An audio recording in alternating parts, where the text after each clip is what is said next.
എന്താണ് ദോബുകൾ? ദോബുകളെ കുറിച്ചാണ് ഇന്ന് നമ്മൾ പഠിക്കാൻ പോകുന്നത്. നോക്കാം. പരസ്പരം കൂടിച്ചേരുന്ന രണ്ട് നദികൾക്കിടയിലുള്ള കരഭാഗത്തെയാണ് ദോബുകൾ എന്ന് പറയുന്നത്. പഞ്ചാബ് ഹരിയാന സമതലത്തെ 5 പ്രധാന ദോബുകളായിട്ട് തിരിച്ചിരിക്കുന്നു. ആ 5 പ്രധാന ദോബുകളാണ് നമ്മൾ ഇന്ന് പഠിക്കാൻ പോകുന്നത്. ഒന്നാമതായി ബിസ്ത് ജലന്ധർ ദോബ്. ഒന്നാമത്തെ ദോബാണ് ബിസ്ത് ജലന്ധർ ദോബ്.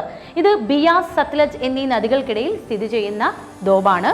രണ്ടാമത്തേത് ബാരി ദോബ്. ബാരി ദോബ് എന്ന് പറയുമ്പോൾ ബിയാസ്, രവി എന്നീ നദികൾക്കിടയിൽ സ്ഥിതി ചെയ്യുന്ന ദോബാണ് ബാരി ദോബ്. മൂന്നാമതായി രചനാ ദോബ്. രചനാ ദോബ് എന്ന് പറയുമ്പോൾ രവി, ചിനാബ് എന്നീ നദികൾക്കിടയിൽ സ്ഥിതി ചെയ്യുന്ന ദോബാണ് രചനാബ് ദോബ്.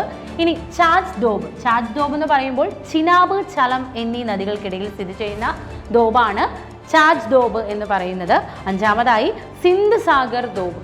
സിന്ധ് സാഗർ എന്ന് പറയുമ്പോൾ ചലം, ചിനാബ് നദികൾക്കും സിന്ധു നദികൾക്കും ഇടയിലായി സ്ഥിതി ചെയ്യുന്ന ദോബിനെയാണ് നമ്മൾ സിന്ധ് സാഗർ ദോബ് എന്ന് പറയുന്നത്.